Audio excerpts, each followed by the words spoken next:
Hey, what is up, guys, and welcome back to the FCS Football channel. And today we are back with another match, well, not match preview, Premier League preview. I haven't even turned my lights on. I might want to do that. What a mess. I haven't done a preview in so long, I've forgotten to turn my lights on. Brilliant. This is professional here at the FCS Football YouTube channel. Professional.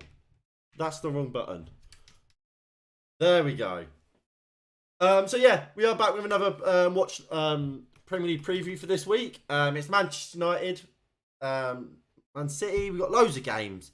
I am all over the place right now. Absolutely all over the place. Right. Let's make sure these lights are actually working properly. We'll go with this. This looks just about fine. So yeah, so we do, like I said, Premier League preview.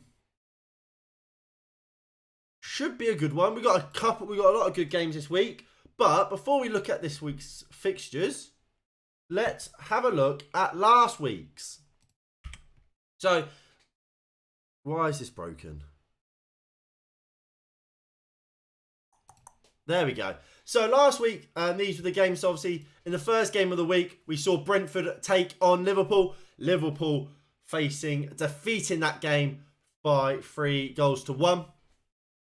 Leicester took on Fulham. Fulham winning 1-0. Newcastle, Arsenal finished 0-0. Arsenal probably should have won that game. They had a lot of chances, a few penalty shouts and appeals, but not, in the end, it wasn't given, and Arsenal had to settle for a draw. Brighton blew Everton away 4-1, and Frank Lampard's job is certainly on the line. Obviously, my boys, Manchester United, we smashed Bournemouth 3-0. Weren't our greatest performance of the season or under Eric Ten Hag, but it was about getting the job done, about getting the 3 points, and that's exactly what Manchester United did. So I can't complain too much. Southampton lost to Nottingham Forest 1-0. Nottingham Forest will be hopeful of staying in the division, while Southampton, they look dead and buried at the moment. Leeds and West Ham drew 2-2. Aston Villa and Wolves also drew, but that was 1-0. 1-0, sorry. Oh, I'm fucking everything. Tottenham blew Crystal Palace away 4-0. And Manchester City just about got it over the line against Chelsea, beating them by 1-0. In what was after a first half which was fairly poor from Man City. They were not great in that first half at all. They really kind of stepped it up in that second half. Pep Guardiola made some changes, and second half they were the much better team, and they won the game, and deservingly so.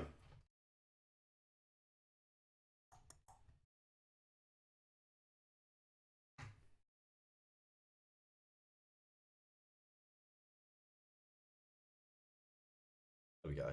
I don't know what's going on with the lights. They're all over the place. How are we, Munzie? How are we?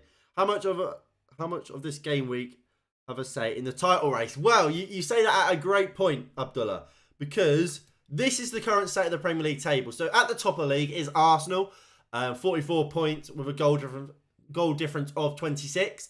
Man City are then in second with 39 points. Newcastle and Manchester United take third and fourth spot, both with 35 points. But you're looking at the games played, and that's where you really see it. Newcastle played 18. Manchester United have only played 17. This game week, Manchester United play both Man City and Crystal Palace. So this game week, we get back our game in hand. We play our game in hand this week, as do Man City. Man City have, obviously, us and Tottenham. We have Man City and Palace. So, should Manchester United win our game in hand, which is against Crystal Palace, we would go above Newcastle. Done. We match Newcastle result against City and when they play Fulham, and we then get anything against Palace, we would go above Newcastle. Then, but if we beat Man City, we would then go, a point behind Man City, having played the same amount of games. So this game week is absolutely massive for the state of the Premier League, the title race, and everything else. It is huge for every team. Southampton, they're in danger. They need to start picking up wins, as do Wolves and Everton. It's huge. This game week, look, it's for most teams, it's the halfway stage of their season. I think it will only be kind of like Arsenal Arsenal and one other team won't have played all their games. And I think that might be Liverpool, actually. So most teams, a lot of the teams will have played 19 games by the end of this game week. So that'll be the official halfway stage of the season. And so many teams need wins desperately. So it is going to be a huge game week. And theoretically, it could be the title race done. Because if Arsenal win, and that's the North London derby, then they could go, what is it? Is it 7 points? At the moment, there are 5. They could get 8 points clear at the top of the league, Arsenal. That, at the halfway stage of a season, is massive. Not many teams have kind of amassed the amount of points come the halfway stage of a season as Arsenal have this year. And if they can win against Tottenham, if Man United beat Man City, or Man City then lose to Spurs, who are their other game this game week, that's huge. Huge for Arsenal, huge for the title race. And that could see them get that breathing space they need to go on to then win it. It's huge. Huge. But let's get on to the actual first game of the game week. And that is going to be Aston Villa versus Leeds United. Now, I mean, as I was just saying, you're looking at the Premier League table. And, I mean, look, Villa, they're already with their second manager. Obviously, Steven Gerrard was sacked. Unai Emery has come in and replaced him. And I think Unai Emery has generally been quite good. I think you can clearly see what he's trying to do there. I think they're making good steps forward. And I think generally, if they continue to play how they are, they're going to continue to get good results. Looking at Leeds, 14th. I think generally they take that. I think you look at last year, they were in that relegation dogfight, weren't they? And Jesse Marsh did get them out. And I do like Jesse Marsh. I think he is quite a good manager. That being said, could Leeds have been better this year at times? I do think they could have been. I like both teams. I do just think Aston Villa, they just have that little bit more. I think Unai Emery's a better manager than Jesse Marsh. I think you're looking at their last games. Leeds, West Ham drew. Aston Villa, Wolves both drew. Aston Villa beat Spurs. Leeds draw against Newcastle. That's actually not a bad result. I mean, generally, actually, they've been. I'm just going through their last few games. Both these teams, very, very close. And like, they're well matched sides. But I am gonna give it. I'm gonna ease it to the villains. I'm gonna go 3-2. You know. I something inside me. I like that Villa team. I do. I think Ollie Watkins is a very good player. I like Leon Bailey, although I don't think he's been unbelievable. I think we've seen moments from him that shows how good he can be. While Villa do certainly have a lot of injuries, Matty Cash, obviously new signing Alex Moreno, looks like he might just miss out on this game. I do think they've got enough quality to win this game against Leeds, who themselves do have a couple injury worries themselves.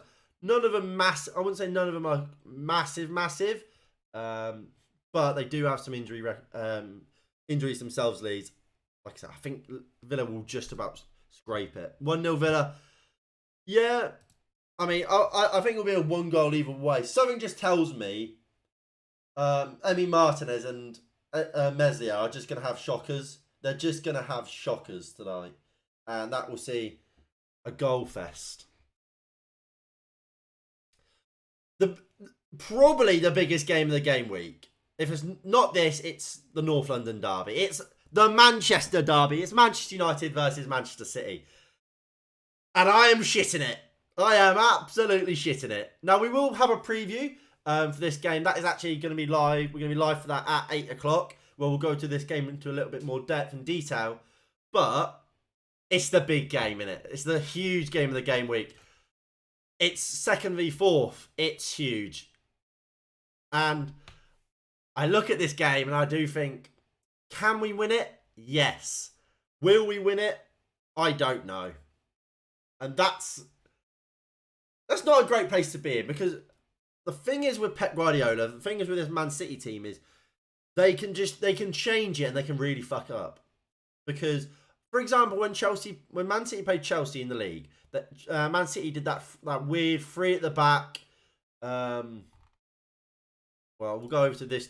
We'll go to this screen and we'll kind of recreate it. So it was a 3 at the back with your 2 DMs and that. When they had the ball, it was this, which is fine because we see a lot of teams do that. It's whether usually it just kind of it's either 2 centre backs and you have your 3 in your midfield, or you have a 3 and a 2. It's either a 2-3 or a 3-2 in possession. That's what we see quite a lot. But what often happens is it'll be kind of one of your fullbacks will drop in as a third centre back and will sit, and your wing back will then bomb on and become a winger, and your kind of traditional winger will come more inside, or it'll be one of your winger will stay there. Your fullback comes in, and then one of your midfielders pushes on. So that's kind of how we see with Manchester United. We have our 2 centre backs. We have Luke Shaw and Diogo Dalot kind of invert in. We have Christian Eriksen and Bruno Fernandes from midfield pushing forward, and we have Rashford and Anthony holding the width. And then obviously you've got your striker. What City did instead was having what would be Cancelo come inside. Not Cancelo. They had Walker playing as a centre back. They had Cancelo as your winger, so Anthony in this situation. And then they have Ake, who would be Lisandro Martinez. And then when Ake got the ball, when Chelsea had the ball, Ake would move out to become the left back. Walker would come back out at right back. You'd have Stones, I think it was, move out to your right centre back, and then they would have Rodri, who was playing as obviously who would be in midfield when Man City have the ball, drop into centre back. Now, for me, that didn't work because so often, because Rodri's playing in midfield, he will get forward. He will get forward and will try and kind of press and kind of keep the ball going up as part of the front line, which saw so many opportunities for Kai Havertz or somebody to slot through Aubameyang. Now, Chelsea never did it because creativity-wise, Chelsea are wank. But so often there was this sort of space between the centre-backs, or that left side centre-back was just missing because Rodri would be doing his job as a midfielder and then not be able to recover to become the centre-back. And with Nathan Ake moving out to left back, if Nathan Ake stayed as a centre back and you kind of had your left back becoming that winger, like I described earlier, the free space in this area on the wing doesn't matter as much because, I mean, obviously you can't, unless you do something out of this world, you're not scoring from this area. You get the ball in this area, you will. So that was a big problem with Man City. And I think Chelsea really could have and should have taken advantage of that in the first half. They didn't. And Man City came out in the second half and were much better. And they won the game because of it.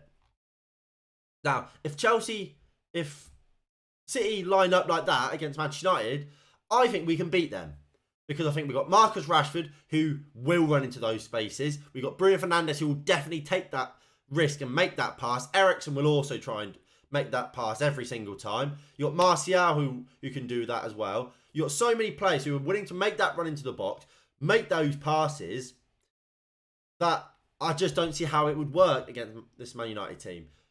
Against Chelsea, I don't think it worked, but they got away with it. I don't think they would get away with it against United. So if they play like that, I think United can win this game.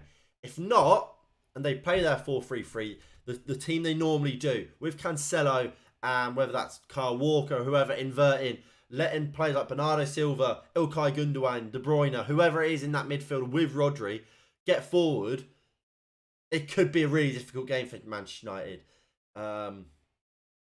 Like I said, we'll go into kind of personnel wise more in the preview later.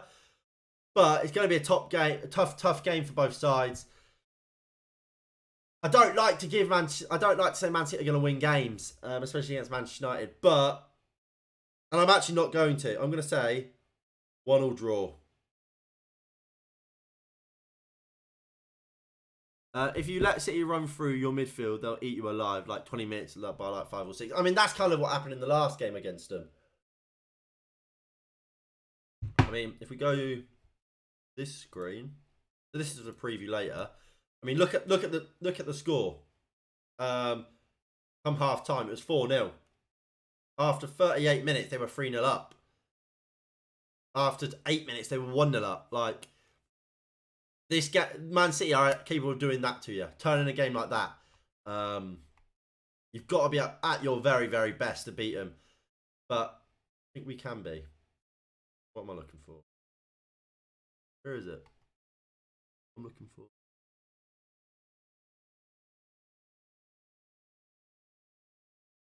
There we go. So, yeah, I'm going 1-0. Brighton versus Liverpool this is a really tough one as well for me. Because you look at the league table, Brighton just below Liverpool. Liverpool may be the most inconsistent team and the hardest team to judge in the league this season. Because sometimes I think they're great. They look like they're going to be getting back to where they should be and the level we know they're capable of. And then other times, they are dreadful. Absolutely dreadful. So it's always a question of what Liverpool are we going to see? Are we going to see the Liverpool that can blow teams away?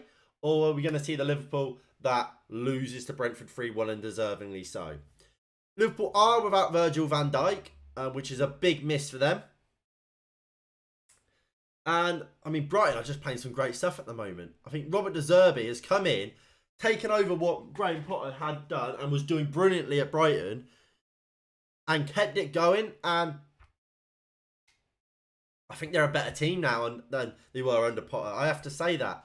I think Potter instilled so many good principles into that team and a way of playing and built such a good squad. De Zerbi's come in and kind of added his own little bits here and there. And they look unbelievable. They look so good, Brighton, at the moment. And I do think De Zerbi deserves a lot of credit for the job he's done since taking over from Graham Potter. And look, they're getting the results to prove it. They're scoring goals. I think they're a good team. They've just beaten the blue side of Merseyside. Can they beat the red? You know what? I think they can. And that's going back to what I just said. Liverpool are inconsistent. You never know what Liverpool side you're going to see, which makes it hard for you to back Liverpool to win a game. I'm going to go 2-1 Brighton. I think with Liverpool's injuries, I don't think that squad is unbelievable. Like Darwin Núñez is very hit and miss. I just fancy Brighton. They'll get something in this game and they'll win it. They'll do something magical and they'll win the game. Everton versus Southampton. It's a battle of who's the worst, isn't it? Everton 18th, Southampton 20th. They're both bad. I mean, Southampton are in big trouble. Big trouble.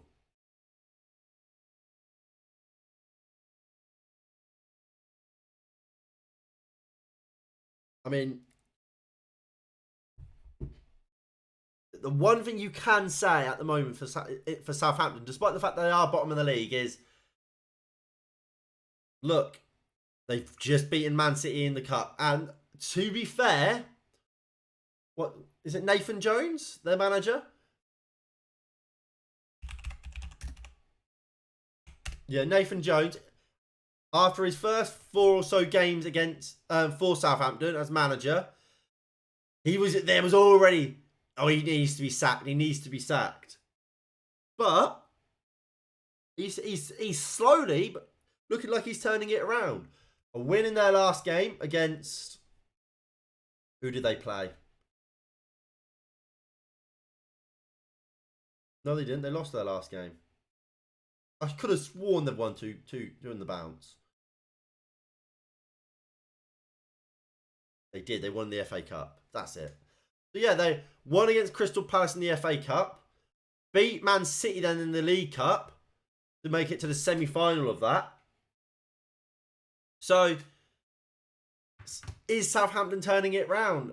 Everton certainly aren't turning anything round. They are poor. They are very, very poor. Lost 3-1 to United. Lost 4-1 to Brighton. They did get a draw to Man City on New Year's Eve, but lost to Wolves the game before that. Got smashed by Bournemouth before that, just before the World Cup. Frank Lampard's job is on the line, and it has to be. His future must be in doubt, and I think they've got to sort that out. They're either going to give him the season. You've got to give Frank Lampard the season and just back him to keep you up, or you've got to sack him now, because January is running out. We're nearly halfway through it already. You can't sack him out. For me, it is absolutely criminal when a club keeps a manager in or backs him throughout January, and then after January they go, oh yeah, no, let's sack him. It's too late now. It's too late to sack a manager after January when potentially the squad's not there for him to compete. I think it's a situation Everton need to sort out quickly. What they're going to do with Frank Lampard, if they're going to keep him and back him, fair enough. I think it's a brave decision though. I mean, as you said there, Abdullah, it's a must win for both teams, and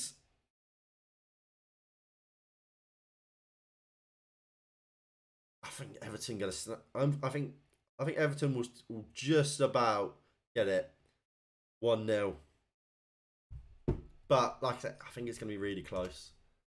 Nottingham Forest versus Leicester.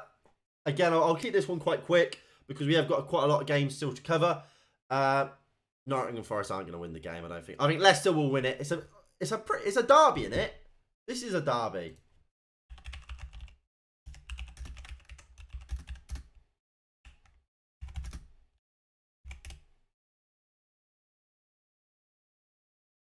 Well, it's not a derby, but it's a rivalry, yeah.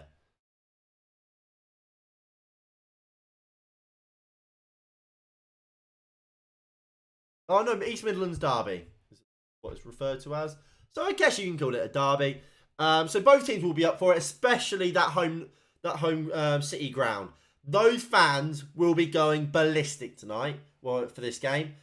And it'll be interesting to see, can Leicester silence that crowd and get their away fans going, because that City ground will get going. We know that for a fact. They will get going. They will be all over it. They will absolutely be going mental for this game. The first derby back in the Premier League at their ground for however many years. It's going to be huge. Absolutely huge. And it will be all about, can the Forest players live up to that expectation, and can the Leicester fans respond to what has been a really bad spell and bad season for them. Well, 13th right now, and they're doing better than they were. There's no doubt about that. They are doing better than they were. Well, I'll say that. Before the World Cup, they had improved. Before the World Cup, they beat Leeds. Then beat Leeds 2-0 in October 20th, beat Leeds. Then smashed Wolves 4-0. Then just lost to Man City 1-0. Then beat Everton. Then beat Newport in the Cup. Then beat West Ham. And things are looking up there. Then you get the World Cup. And since, it hasn't been the same. They beat MK Dons, got trounced by Newcastle 3-0 at their own gaff. Lost to Liverpool 2-1. Where's Foot or FaZe, is it? FaZe, is it? 2 own goals. Lost to Fulham. Just beat Gillingham 1-0. Then lost to Newcastle in the Cup again. The World Cup didn't help, hasn't helped them. But I do believe that they can win this game. It's going to be difficult, but I think they will win this game. I'm going 1-0 Leicester.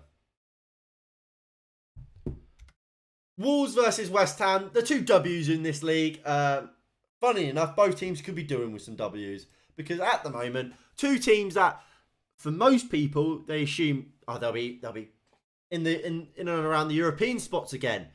After what has been some great seasons from these 2 clubs. They're in the relegation zone and things are not looking good for them. At all, are they? West Ham 17th, 15 points from 18 games. Wolves 18 games, 14 points. Both teams need wins. Both teams need wins fast. And obviously, we've already seen Bruno Lage lost his job. David Moyes can't be far off. He really can't be. And I think every week it looks like this will be his last chance. This will be his last opportunity before he gets the sack. Do I think they can win the game? Yes. That being said, Julian Lopetegui is a good manager. I like what he's doing at Wolves. And generally, it's one of those things at the moment where you look at both their squads, you look at how you compare how we expected both teams to do at the start of this season. You thought it'd be fairly close. Those 2 teams would be pushing and trying to get to that Europa Conference League spot. And now you look at them both now when they're struggling, but you think, or at least I do, well matched, but one team are currently on the up, having just got a new manager in, and yeah, like I said, they're a team on the up. Where West Ham, a team still on the down, still the same manager, still the same problems that have got them into this position, which makes you think, well, Wolves are going to go into this favourites at Molineux as well. That means it's going to be a hard game because the Molineux is never an easy place to go. I think it's a tough one. It is a tough one. Who do I back to go on to win it though? Who do I back? I'm going to go 2-2 draw, 2-2 draw. 2-2 draw, but with a caveat that if I wouldn't be surprised if it finished 2-1 or 3-2 either way. I am firmly sitting on the fence. Brentford versus Bournemouth. We'll keep this one quick. Brentford are going to beat Bournemouth. I think Bournemouth will get relegated. Still haven't actually got a manager in. Gary O'Neill, who's done a fantastic job in my opinion since he was given the job after Scott Parker was sacked. I think he's doing a great job and he deserves to be given the full-time job. And the fact he hasn't been is bizarre to me because of how long he's been the caretaker or interim.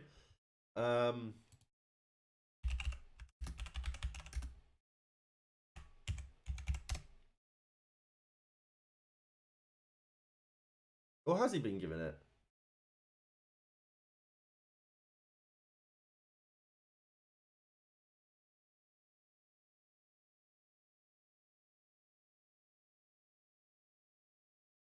Oh no, he has been given the full-time manager job. I'm just stupid.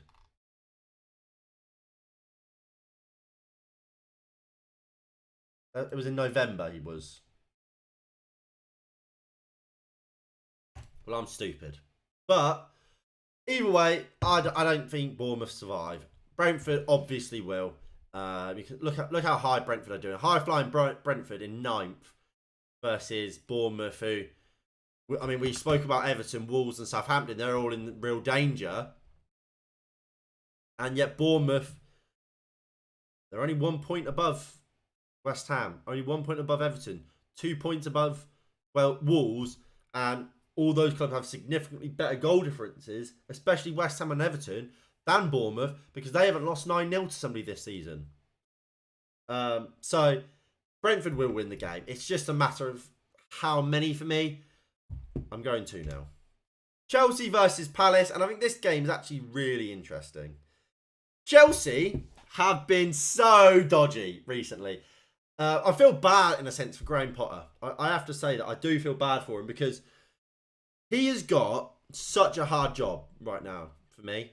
Not only does he have to deal with, for me, players that aren't good enough in the likes of Kai Havertz. I don't know what Kai Havertz is. And I think that's always a troubling issue to have when you spent as much money on a player as Chelsea did on Kai Havertz. I'm not sure what that man is. Is he a 10? Because he's not creative enough for me to be a 10. Is he a striker? Well, I don't think he has the goal scoring instinct of a proper striker. So what is he? Because, like I said, I watched the City-Chelsea game. The amount of times he could have played through Aubameyang for a one-on-one and just doesn't is bizarre. What is Kai Havertz right now? Obviously, and he's kind of their big guy right now because they've got so many injuries. That their injury list could be their starting 11, to be honest. So many key players missing. Mendy, Reece James, Ben Chilwell, Raheem Sterling, N'Golo Kante. Obviously, João Felix is now suspended. And they're missing Thiago Silva, I believe. I believe Thiago Silva's out. So many players missing. And though most of those players I've just mentioned would be in the starting 11 for Chelsea, should they have been fit. So that it is difficult. So that's why I feel sorry for him. So many players not good enough. So many of the players that are good enough not being available. And when it rains, it pours sort of thing. João Felix, they've just signed him on loan. £11 million loan fee to bring him in, plus all the wages. Is their best player on his debut and goes and gets sent off and will now miss the next 3 games. So it just gets worse for him. It really does. That being said, Crystal Palace, them themselves aren't in the greatest of forms. They sit 12th in the Premier League, so that they'll be happy with that. But like I said, they're not in the greatest of forms, not playing the greatest of football. And it's not they've not really taken that step from where they were last season, what they were doing last season. And in a way, I'm not that surprised. In the nicest way to Crystal Palace and their fans, this was kind of a problem that I'm almost certain Patrick Vieira had during his time at Nice. That he would have a great season with them, and he was like, yes, this is how good we can be. And then they took a step down, and they never really progressed, from what I can tell. I mean, I can't tell I follow the French league like massively closely, but that is what I was told and kind of what I saw happen, in a sense. So we're in a situation where either team could win this game because Chelsea have just been so poor, are making so many mistakes. Kepa looks like Kepa. Like, if he was a good goalkeeper, Chelsea would have won more games this season since Potter has arrived. But Kepa will be in goal today. And I think Vincent Guaita for Crystal Palace looks dodgy. Ironically, should have kept Jack Butland. Should have just played Jack Butland over Guaita because he looks all over the place at the moment. And with that in mind, I think Chelsea will get back to winning ways and will win this game 2-0. Sorry, Palace fans. Newcastle, Fulham. Well, actually, a very good game. Will be a very, very good game, won't it? Fulham, probably the surprise package of the season. Promoted this year from the Championship. Currently sitting 6th. What was that? 2 points? 3 points above Liverpool. Yes, they've played 2 extra games, so Liverpool could go and leapfrog them. But it's still mighty impressive. And I think, what's his name? Marco Silva, that's it. Marco Silva deserves a lot of credit for what he's doing there. He got them playing some fantastic stuff. And he's getting the very best out of these his players. Players like Willian, who looked finished at Arsenal and at times even at Chelsea, looks great. Alexander Mitrovic, who's always kind of struggled to make that step up from the Championship to the Premier League, looks fantastic. Even Andreas Pereira, the pre-season Pirlo. I mean, when he left Manchester United, I was happy. We made a video, and I was like, yes, he's gone. That's great. Yeah. Now, he's looking fantastic. He's having a great season, Andreas Pereira. I was going to call him Andrea Pirlo. He's playing great. Absolutely fantastic. And I think Marco Silva deserves a lot of respect for that. Newcastle, they're 3rd in the Premier League, and they're there for a reason. They have been very good as well. Very good as well. And I think this is actually going to be a really close game. That being said, I think it's going to end. I think it's going to end goalless. I'm going 0-0. But like I said about the West Ham game against Wolves, I could see it going either way. I'm just sitting on the fence here. 1-0, 0-0. North London derby. North London derby. Spurs versus Arsenal, and I only have one team winning this, and it's the team sat top of the Premier League. Tottenham are wank. I hate to say it, but they are rubbish. They are rubbish. They get results, but they play awful football. They get dominated most weeks, and I think Arsenal really do win this game, and I think they win it quite comfortably. I'm going 3-0 Arsenal. This is both on how good and impressed I am with Arsenal, because I am really impressed with them. I think they are really good. But also, how I just don't rate Spurs. I didn't rate them coming into this season, and I said that. I said coming into this season, and people laughed at me. People laughed at me when I was saying, I don't think Spurs are that good. I think their transfer window's all right, and their business has been all right. I don't think it's as good as a lot of people made it out to be. And I think I'm being proven right. They play awful football, really bad football. Like, they are one of the most boring teams to watch in the Premier League, Tottenham. They are so defensively minded, and they rely on individual pieces of magic. And look, there's a reason why they're below Manchester United now. There's a reason why they're not that far away from Liverpool, who everybody has said have had an awful year. They're only, if Brighton win their game in hand, they're only 3 points above Brighton. Like, Spurs, I don't rate that highly.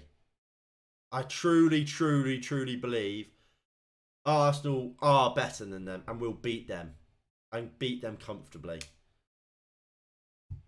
Like I say, I'm going 3-0. Arsenal are top of the league. They're top of the league for a reason. They play so good. They are so good. And it's so annoying, but they are. And they're getting players back from injury. Players like Smith Rowe. Fabio Vieira looks great whenever he plays. Eddie Nketiah is playing in some great form. Bukayo Saka, we all know how good that lad is. I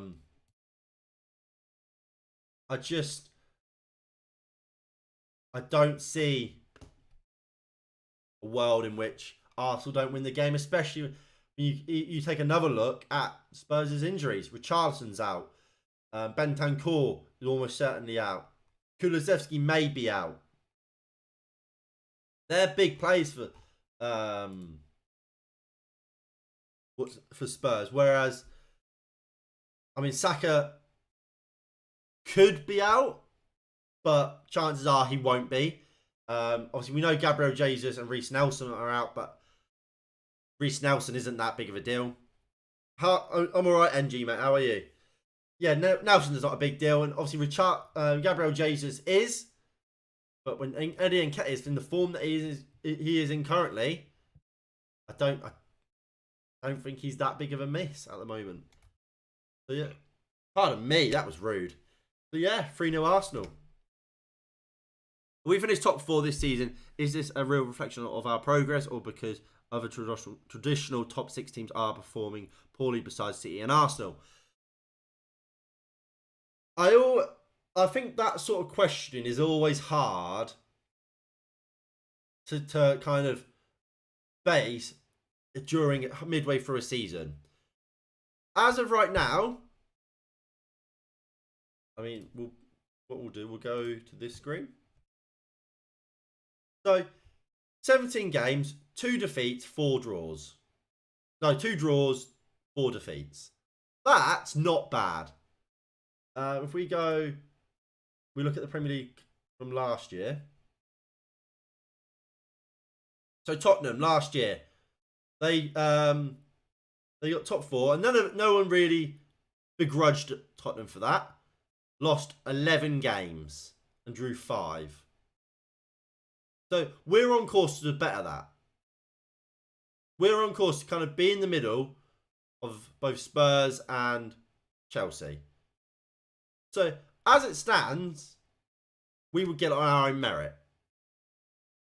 You can blame other teams underperforming as well, but at the moment we're on course to get that because we've deserved to get that.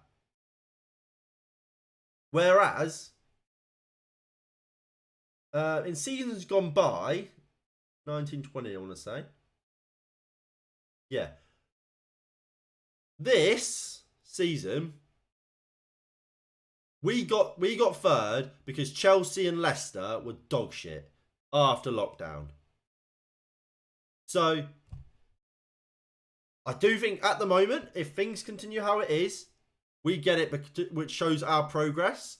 And not just because other teams are underperforming. Yes, obviously, I think some teams are. Liverpool, for example, I think they are underperforming. That group of players in that squad are much better than 7th and what they're showing right now. That being said, Arsenal aren't underperforming. Man City aren't underperforming. I don't particularly think Spurs are underperforming. I just don't think they're that good. Obviously, it goes without saying Chelsea are underperforming. But I don't think we will get, if we get top 4, I don't think it will be based on what we've seen so far. We're just under halfway through the season. I don't think you can say we get it because of other teams underperforming. I think it's because we've actually earned it.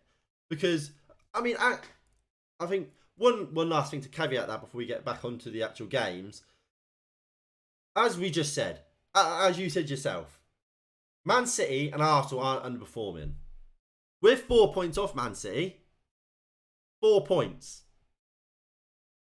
So if we beat them this weekend,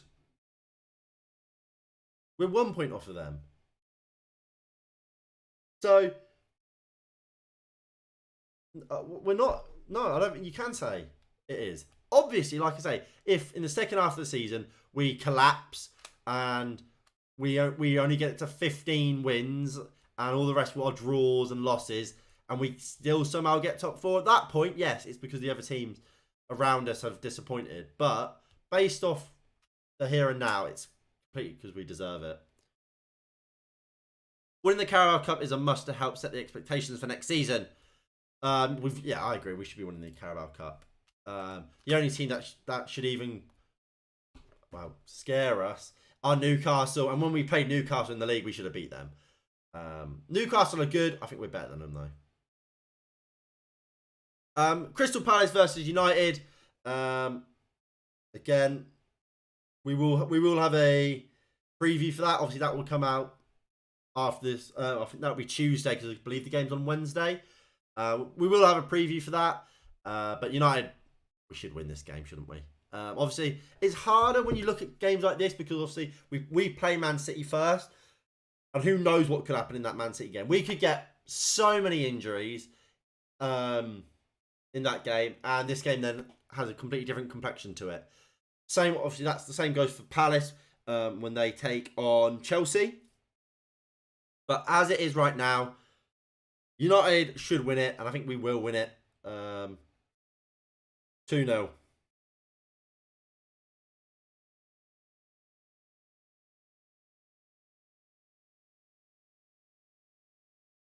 And the final game of the game week.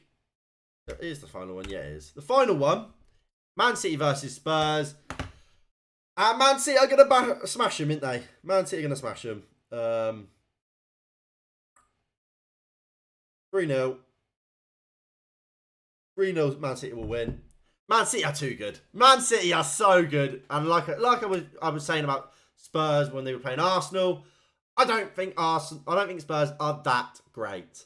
Which means the team that are second and are arguably the best team, one of the best teams in the world, are going to beat Spurs, who I don't think are that good. So yeah. So we'll quickly run through all the games again. So for Villa Leeds, I'm going 3-2 Aston Villa. Obviously, you guys feel free to put in your predictions. They are predictions. Your predictions in the live chat as we go through them quickly again. So Villa Leeds, I'm going 3-2. Man United City 1-0. Brighton Liverpool, I'm going 2-1 Brighton. Everton Southampton 1-0 Everton.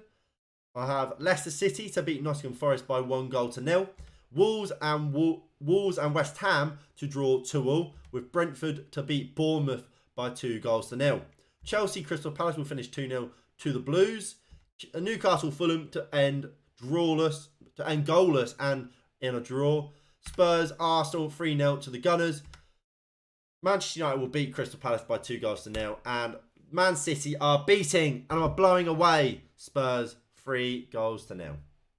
But yeah, that is going to be it from me today. And for this episode of Premier League Preview. It's been a long time since we've done one of these, but I think it's been a good episode. And I just want to thank you all for tuning in for that. If you have enjoyed, please hit that like button below and subscribe if you are new and you haven't already. That would be greatly appreciated. We will be live later on about 8 o'clock for the Manchester United versus Man City match preview. So please do tune in for that. There, obviously, if you subscribe, you hit the notification bell, you'll see when we go live for that. You'll be notified. If not, obviously, links to that is on the channel. So go to head over to the actual channel page, and it'll be there. But yeah, thank you for watching, and I'll see you all in the next one in a bit. Peace.